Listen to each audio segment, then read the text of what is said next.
What's up everyone, it's Adam from FWCI Collector's Edition, and today I'm going to be reviewing 3 WWE action figures. It's the Elite 117 Rhea Ripley and the Ultimate Edition Damian Priest, as well as the Ultimate Edition Finn Balor Chase. My Judgment Day collection is almost complete, just waiting for that Eddie Guerrero mullet mustachioed Dominic Mysterio. Now, if you want to support my channel, make sure you hit the subscribe button and help me get to 1,000 subscribers. That's the current goal, and then I hope to one day then blast past that into the stratosphere. So get on the ground floor and show some support, and I will continue to bring you these videos. So let's start with what's possibly my favorite of the 3 figures, even though it's just an Elite, and the other 2 are Ultimate Editions. I'm talking about the Rhea Ripley Elite 117. This figure looks absolutely amazing. We've got an updated head sculpt, it looks like. I think it's a completely different face as well as hair.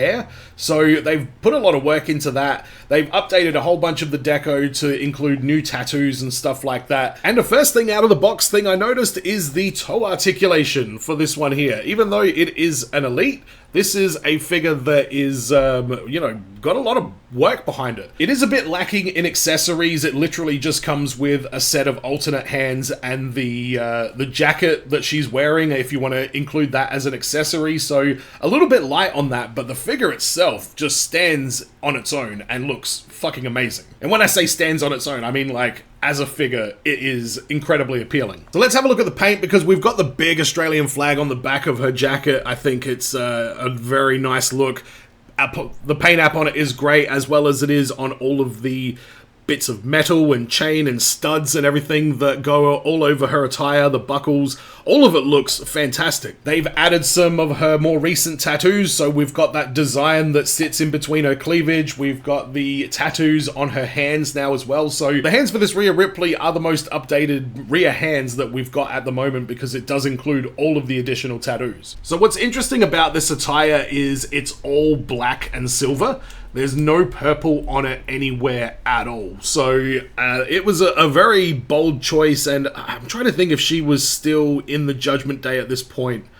I don't know if she was, so maybe that's why there's no Judgment Day purple on there. But it's a very different looking Rhea Ripley, because everything we've had from her in the past has mainly had black and purple, with the exception of, you know, a couple of the early ones and the white one. So let's go over the articulation. We have got a toe articulation for this one, ankle moves like your normal WWE Elite does, double jointed pinless knees, it has a thigh cut, it has a boot cut, no drop down hips on this one, it turns at the waist, and you get a little bit of movement in the chest, torso as well.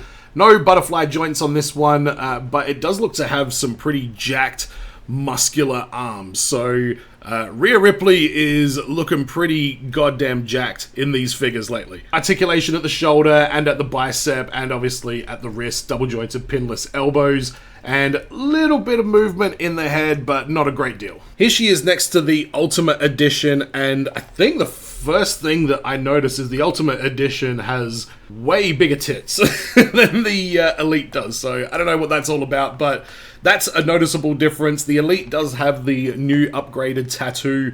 The Ultimate looks far more muscular though. Like, even with all the extra like bits, like these bits on the shoulder here, it looks muscular and cut and jacked, and I really like that about the Ultimate Edition. I think I might be more of a fan of the leg things on the Elite version that aren't connected to a belt. I just find the one on the Ultimates to be a little bit finicky at times. And as you can see, the heads do swap fine with the Ultimate Edition as well. I mean, I really like the new head sculpt a lot more than the ones we got with the Ultimate, with all that extra makeup and the jacket. So they really make for a great Rhea Ripley kit bash, and I can't think of many other accessories that I could possibly want to make this Rhea Ripley figure at this point look better. I mean, maybe a t-shirt, a soft goods would be good, but I'm loving the jacket with the little Aussie map and the flag on the back. Next up is the Damian Priest Ultimate Edition, and I've been very excited for this figure, and it's good and it's very welcome in my collection, but there's a few pretty big swings and a few pretty significant misses from those swings with the design of this. So let's sort of get into it. First of all, looking at the paint sculpt, I love it. I love how his attire has become like Scott Hall inspired, with all the like blood dripping effect in all the different colors. Just something that I really like. It's got all of his tattoos and everything like that. They all seem to be applied very well. And same as the Rhea Ripley, all the purple and silver detailing on the attire all turned out great. They seem to be really consistent with that lately as far as I've been seeing. Let's go through the articulation. The feet on mine are actually a little bit loose, but the toes are pretty good. The knees on mine are also quite loose, but they are pinned knees, which is a bit confusing. We got a boot cut, you got the thigh cut as well. The thigh needs a little bit of warming up. It does have the drop down hips, and his drop down hips are actually quite loose. The legs on this are loose, but they don't seem to be problematically loose, if that makes sense. They're just loose when you move them, but so far I haven't seen any issues with making him stand. It's got the waist cut, got a little bit of articulation. Oh no, it goes all the way around in the torso area. Got the butterfly joints that go all the way back, which is, nice to see. And his head has quite a lot of movement. The head articulation on these WWE figures seems to just be how big the peg and the peg hole is what I'm finding, because he's got a ton of articulation, but others do not. But he's not stiff at all. That's something that, you get a lot of. This is the Elite Damian Priest as well, so he stands a little bit taller by the looks of things, but the heads look very, very different. I don't know. What do you think? Is that the same head? Maybe it is. It's just different hair color. This is the other head sculpt as well. It's like a smiling Damian Priest. I don't know if I'm ever going to use that one. I don't know. I really haven't made a choice yet on what head scan I plan on using for this particular figure. But if I'm being honest, when looking at them side to side, I think if you've got the Elite, then you're probably doing okay in the Damian Priest department, and I wouldn't recommend going out and spending up on this Ultimate Edition, because I'm a bit of a psycho and I just want to have Ultimate versions of the entire Judgment Day, and that's why I picked this one up. But really, the Elite is an amazing figure. I think it's probably a little bit better. Alright, let's talk about these weird accessories. We've got his luggage, which I assume he is taking to, I don't know, he's taking it on the road. He's got to put his wrestling gear in there. There's nothing inside the briefcase. I thought there would be a week's worth of clothing in there. Why is this thing so goddamn big? I don't know if that's been addressed or if anyone has been able to respond to that situation, but that is bizarre. I don't know why they wouldn't just keep the standard Money in the Bank briefcase size. I mean, that looks fine, and it also looks very cheap, which I'm fine with. Now, he comes with a soft good accessory, which is, I believe, supposed to be a Skeletor-related entrance attire that he wore once upon a time. And it's a nice-looking piece, but like some soft goods, sometimes it doesn't always turn out great. So the way you have to put this thing on, first of all, you pop his arms off. He doesn't have any additional arms to put on there, but it definitely helps with the putting it on there. Don't take the head off, because the hair will need to be underneath this thing, and the hair is kind of the problem. There's just so much of it, and it just makes it a little bit tricky, like, because you've got these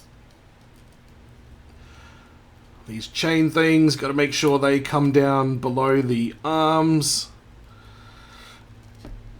It gets caught on his chin. Maybe it's not the best idea to do this with the screaming head, actually. Maybe that's my problem. And then I just got to make sure I kind of hold that thing down there before I clip the arm back on so it doesn't get caught inside the joint. And there we go for that one as well. So I think I've got this applied correctly. No, there's a whole thing here. There we go. Alright, there it is. There it is. Oh, and these legs. These legs. Like I say, once you get it standing, it seems to stand just fine, but I don't know, like the real Damian Priest, I think he's got some gimme legs. Yeah, I'm not a fan of this. The hood doesn't sit that well. It looks a little bit better, but it still looks kind of goofy. I like the cape element of it. I don't know, I'm going to try and find a Marvel Legends figure that this will go on. But it sits weird with the hair that hangs over his shoulders as well. Like, it's a pretty impractical you know, accessory to have. So this is a head swap with the Elite and the Ultimate Edition, and yeah, it's not the best.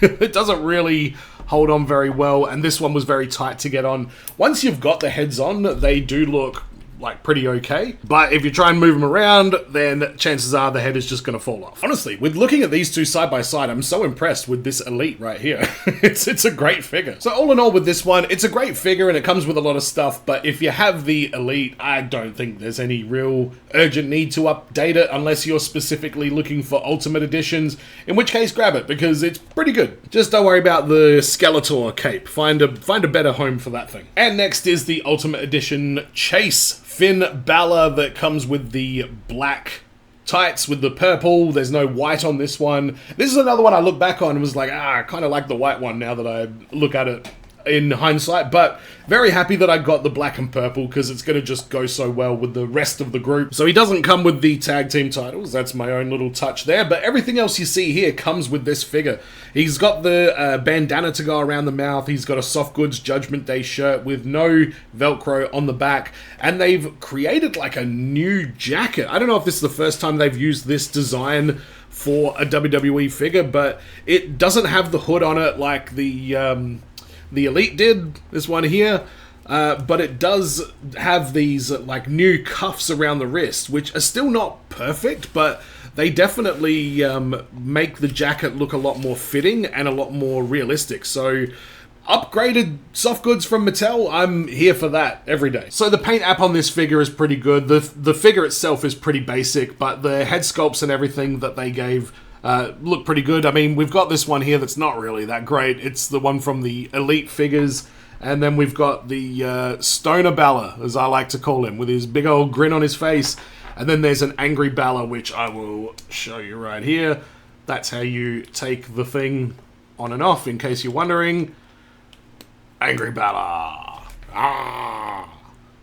Yeah, there he is. So pretty happy with that. We've got the three heads, we've got the bandana, we've got the jacket, we've got the t-shirt, and we've got some alternate arms as well. So you can either have his tattoos out, or you can have it with the black sleeve. I personally hate these.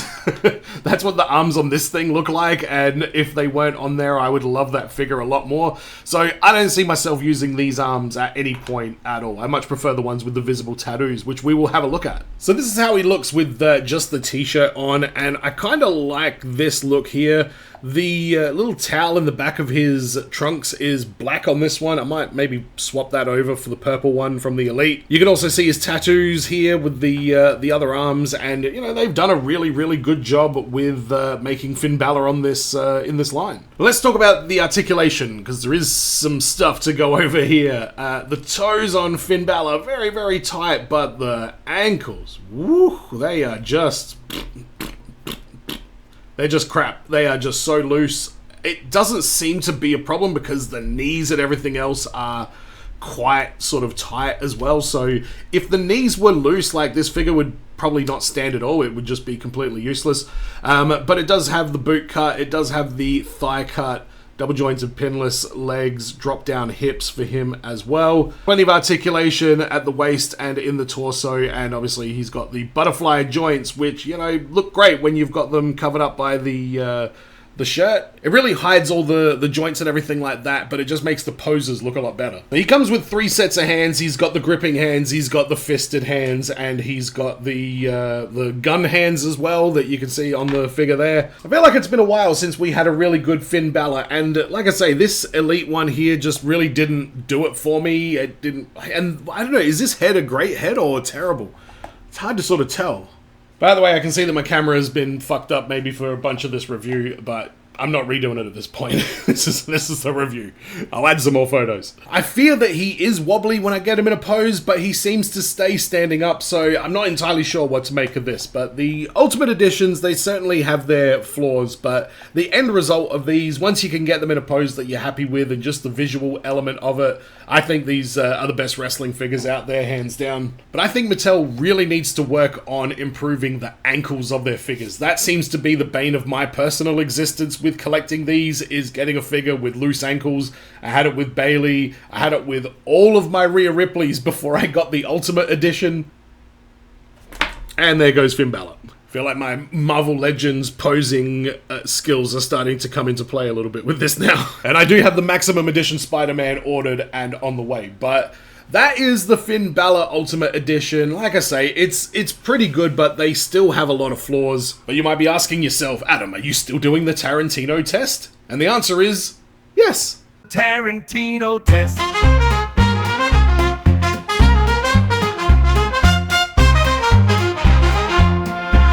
This is the Tarantino test. This is the part of the video where I take a moment to specifically talk about the feet of the action figure, because in my opinion, that's one of the most important parts, because when it comes to posing, you need a solid foundation, and it all starts at the feet. And if you're wondering why it's called the Tarantino test, Google it. So we've got a menage a trois of Tarantino tests on our hands here. We've got Rhea with the Ultimate Edition boot cut. I'm going to give that one a thumbs up because it stands up perfectly fine. The knees definitely help it.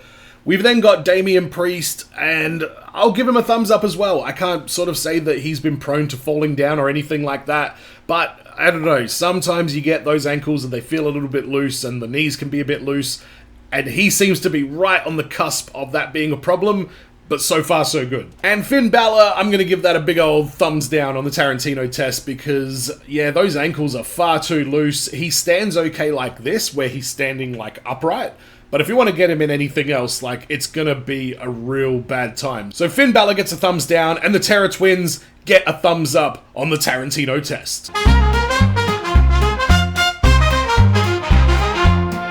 This is my Judgment Day final take. This is the Ultimate Edition Rhea Ripley with the head from the new Elite 117, with the hands from the new Elite 117 because they have the updated tattoos, and the jacket from the Elite 117, all tacked on to the Ultimate Edition Rhea, which I think turns out to be a pretty goddamn good figure. Definitely need another Raw Tag Team title to complete the championship motif. R-Truth has definitely got his place in this set as well, as does Dominic Mysterio, and I am very excited for the Ultimate Edition Dominic with the Eddie Guerrero-like mullet and the moustache.